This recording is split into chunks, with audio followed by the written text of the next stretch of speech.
the one source, Sports Card Nation. The hobby is the people. Sports Card Nation. What is up, everybody? Welcome to episode 343 of said Sports Card Nation. As always, as we say, glad to be back, and want to thank our great sponsors that make this show possible, starting with our featured sponsor of the episode, Iron Sports Card. Rob has got you covered, as the commercial says, with bulk submissions. Sports Collectors Digest, another one of our great sponsors. Hobby Hotline, first and third Saturdays of each month. A little programming note there, second and fourth during August with the National going on. And Upper Deck, which allows us to review some product and give away some stuff as well. So there's some house cleaning. We eliminated some of the commercials, but to do that, I got to thank them on the front end. It only takes 30 seconds. I don't think it's too big of a deal. Let's talk about our guest. He is a big deal. He won't say that, but I will. Mr. James Beckett, Dr. James Beckett, the man I always say needs no introduction. He's been on the show quite a bit, but he hasn't been on in almost, I think, about a year and a half, maybe almost 2 years. And we're gonna chop up some hobby. I always love kind of his takes on things, and it never fails. In-depth conversation with him always kind of makes me think about something differently, and that's the mark of someone who's very intelligent, very experienced, and very wise. And again, never fails. Anytime I talk to him, whether it's on the air, off the air, he really makes me see some stuff from a different point of view, a different angle. And this conversation was no different as well. So, hey, without further ado, let's get to Dr. James Beckett.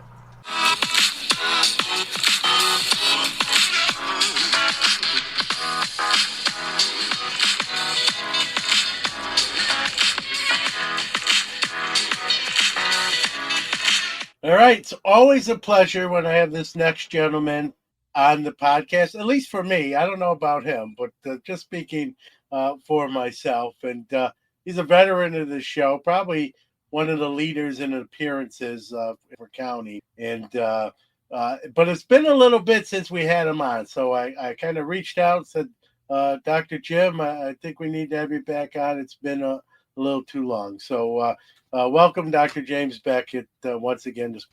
Thank you, John. Always a pleasure. All right. Well, so listen, you do Sports Card Insights, a great podcast.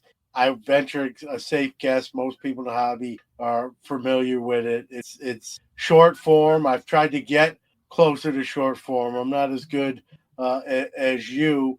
You have a lot of episodes. I think you're into four figures. I'm not mistaken. Is it?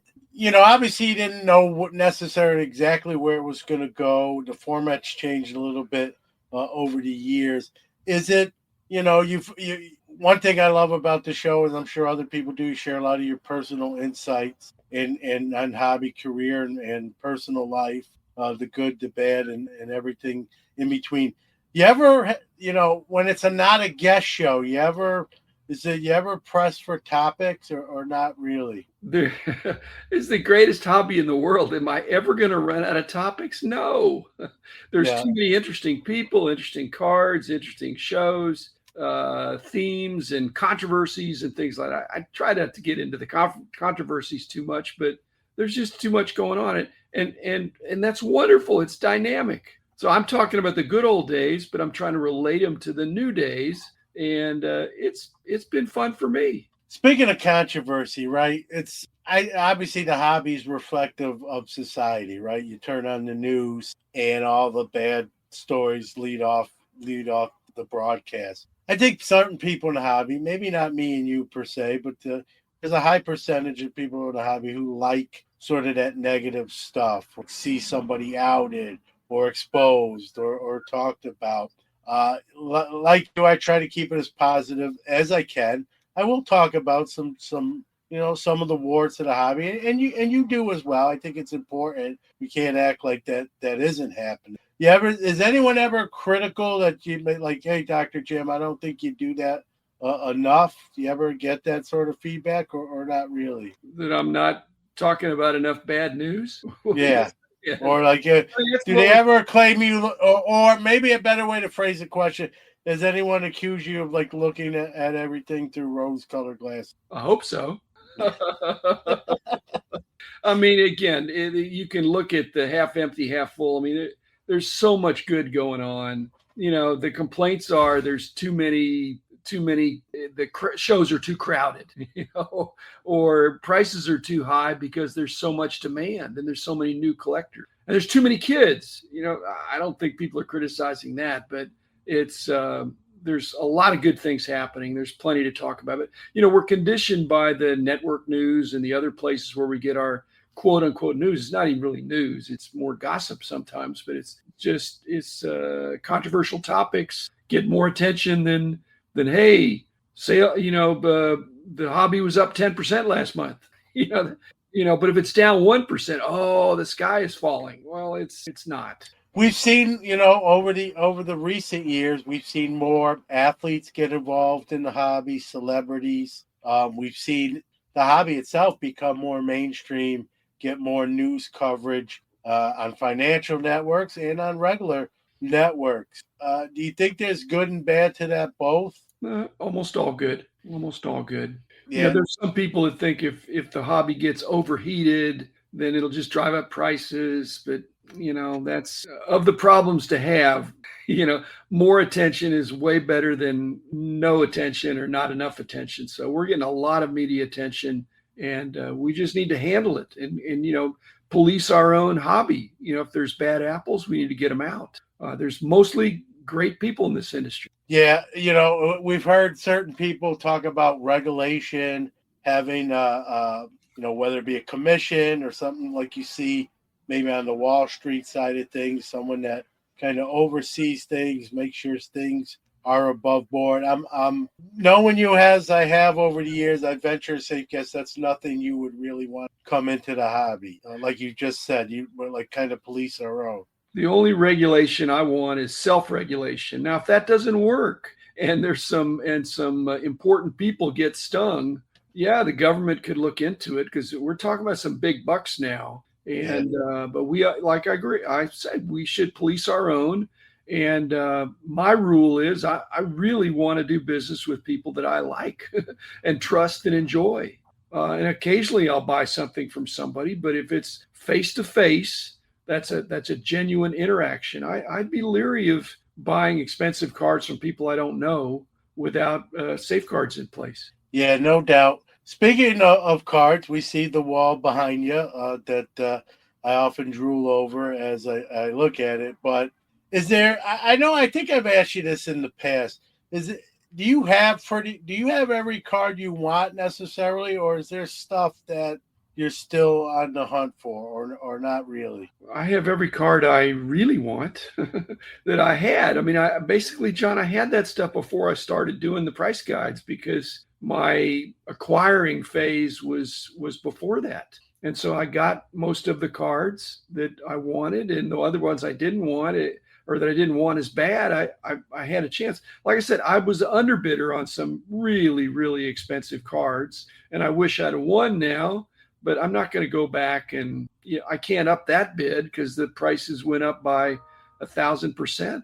Yeah, and I know you said obviously because of your integrity and when you had back at the price guide and the company as a whole, you really kind of refrained from buying cards. But when you sold your company, was it kind of like game on again? Were there stuff? Did you have like a target list then, or did you really kind of? But like you said, before you even started, you had a lot of those things checked off.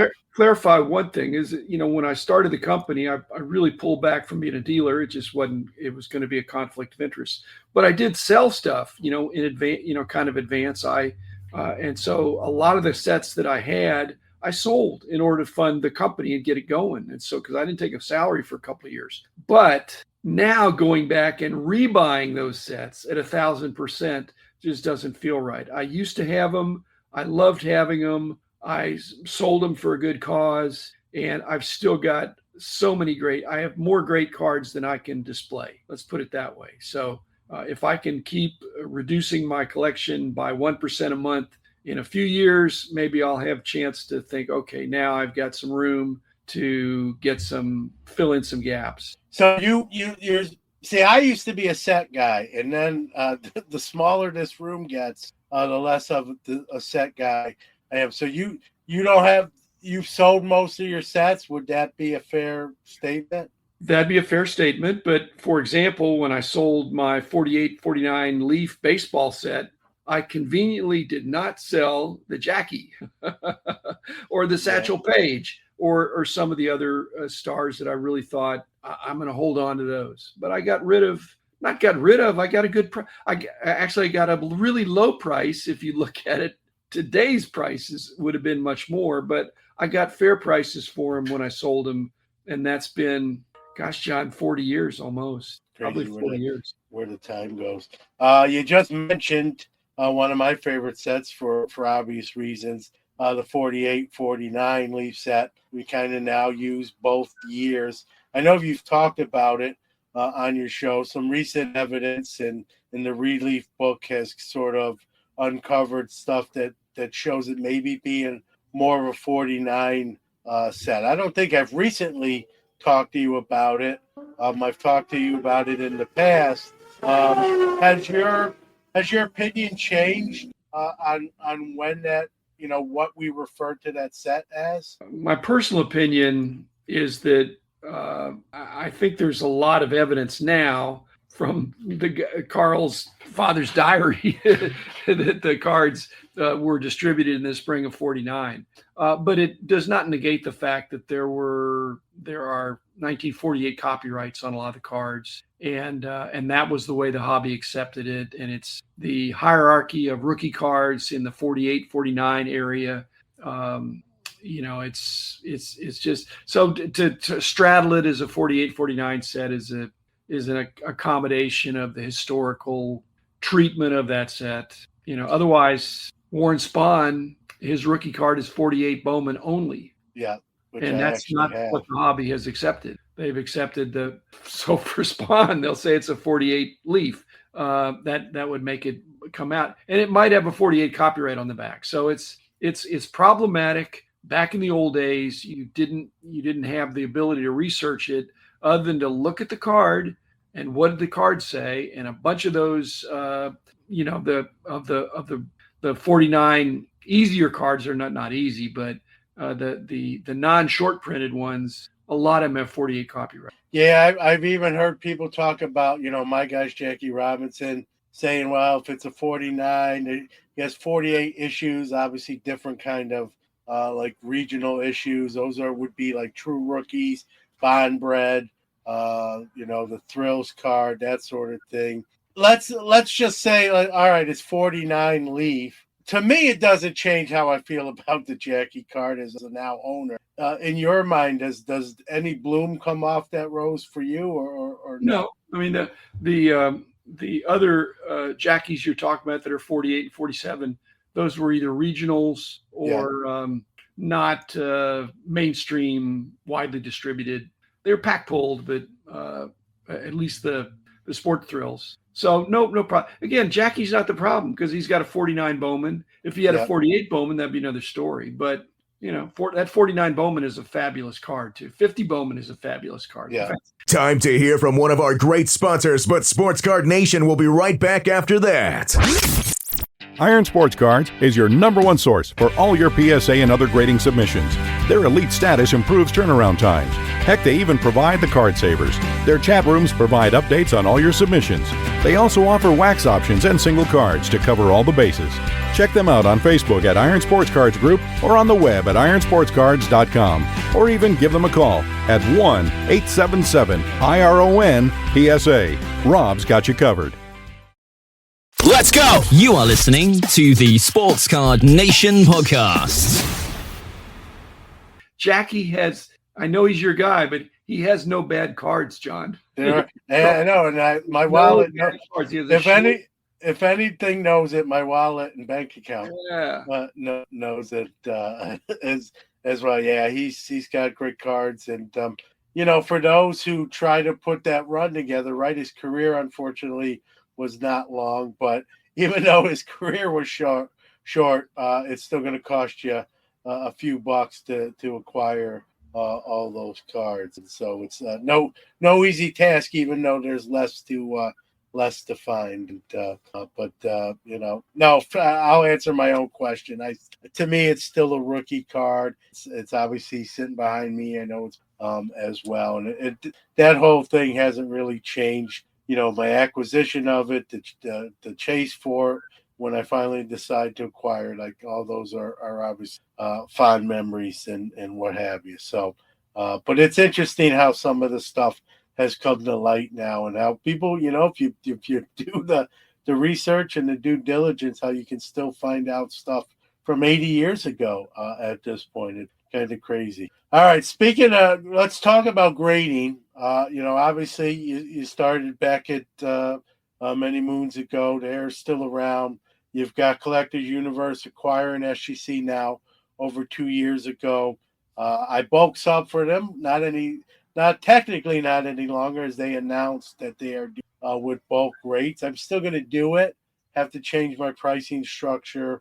I expect to get less cards. There's been some content creation out there, Dr. Jim, about, is this when Collectors kind of phases out or liquidates SGC and they no longer exist? I hope that's not the case from a personal relationship with them. But even besides that, I hope that's not the case. I mean, when we look at the grading card terrain, it's still really the big four, right? If you will, you got PSA, Beckett, SGC, and CGC, and then you got a whole bunch of a lot of other companies. Do you see that changing much? What are your thoughts on what do you think might happen? Put on your speculator's hat with SGC. How do you've come from the corporate side and are familiar with how this works sometimes. What do you think happens? You don't have to be Nostradamus to predict there will be change in the future, John. I just don't know what the change will be. But I mean, SGC is a really interesting opportunity, really, for PSA. I could see it either way, but I think SGC is a strong brand, and I'd like to see it live on. I'm perplexed why they would pull back from loyal bulk submitters like you. I think that's I'm not sure what's going on there, but a lot of the positives of PSA and SGC and Beckett, CGC, all of them, the bulk submitters, many of whom do several brands anyway, to make it work for the bulk submitters, I think is good business for the grading company. So I'm not sure what's going on there.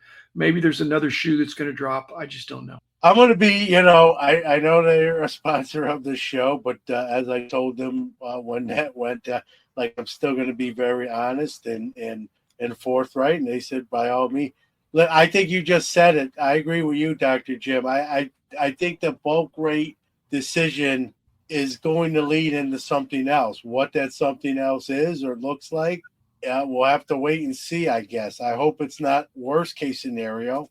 Like we both kind of mentioned that, I've heard other people say, well, Collectors bought SGC because they were sort of the biggest threat to PSA and to block fanatics from acquiring them and pouring some money into them to make a run at PSA. And now that they've done that, they can kind of phase them out and kind of do away with them. I get it and I don't get it at the same time, because if you get rid of SGC, let's just say that's the call that they make, CGC and are going to move up a slot for a slot that doesn't exist, that goes away, that they're going to move up for not everyone loves PSA, and PSA's got to know that too. So I just don't know why, I'm sure there's smart people in that room, obviously, but I think if you do away with SGC, you're just opening up number two for someone else. And I mean, would you agree with that or not necessarily? Well, I'm not, you're given a lot of what ifs. I would, if I were in charge, I'd be hard pressed to think that I want to give up on what I think is a strong brand of SGC. But PSA, that brand is expanding like crazy with having a whole bunch of submission centers. And so, maybe they announce that the PSA submission centers will also accept for SGC, or that GameStop will also accept for SGC. But I just think you were, I've listened to your podcast faithfully for all these years, and you've been a very faithful supporter of SGC. And, I think you're an ambassador for them, and it goes beyond them sponsoring your podcast. I mean, you're at the shows, you're representing them well. I don't know who made the decision to not do it that way, because I thought it was working. Yeah.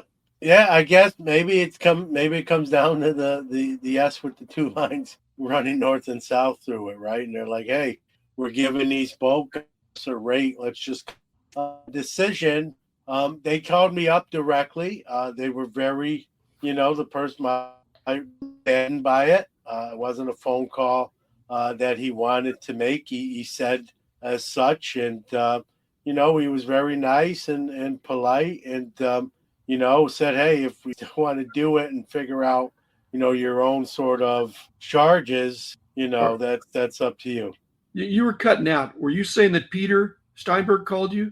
No, not Peter, but my rep that I deal with a lot on the boat. I'm just saying that whether it was Peter or your rep, I'm not sure they're the ones that made the call. No, and listen, I'll say this. Made the decision. Yeah, they were not the ones to make the call. I'll go as far as to tell you that was relayed to me. They just said they are the sort of the messenger of bad news, if you will. And I could tell, I've talked to my rep so many times, Dr. Jim. I could tell in his inflection and his tone, like he really was saddened by having to tell that to me, and felt terrible. And we wound up talking 30 minutes about that and other things. And it'll be interesting. While I don't like the decision, it's not something I would have wanted. What will be interesting, from a content creator and just as a person in the hobby, to see how this affects, their intake or what they get. Do they take a hit, or will it be business as usual? Like I said, I'm going to still do it and just adjust sort of my rates. And a lot of my clientele, Dr. Jim, say, hey, John, we'll pay a couple bucks more. Like, we're okay. It's convenient for us and that sort of thing. So, but I'm also not naive to know, am I going to get the same amount of cards? Probably not. I think those numbers will go down. But how much down? I guess that's the $1 million question. I think all the grading companies probably now figured out that a lot of customers have loyalty to one, sometimes two, of the grading companies. That's who they use. And unless a grading company makes them really, really mad, they don't like to switch. And so a lot of your loyal SGC customers are they're probably gonna still stay with SGC. There are people that grumble about PSA, but they still use them. Yeah, no doubt. Always fun chopping it up with the Dr. Jim Beckett. Again, always happy to call my friend, and anytime I've reached out to him, if he can do it, he's always said yes, and really means a lot. So hope you enjoyed that conversation as much as I did. Here's the good news. That was only part one. Part two, next Friday, 344. It will the conclusion of our conversation. So part one was today, or on this episode. Part two on 344. So we're going to hear from our Hobbies the People announcer and some closing thoughts and wrap up this week's episode. Time for our Hobby is the People announcer of the week. This is Ray from Philly, and remember, the hobby is the people. If you'd like to be the Hobby is the People announcer of the week, do a WAV or MP3 file and send it to sportscardnationpc@gmail.com. Leave the gun. technical knowledge.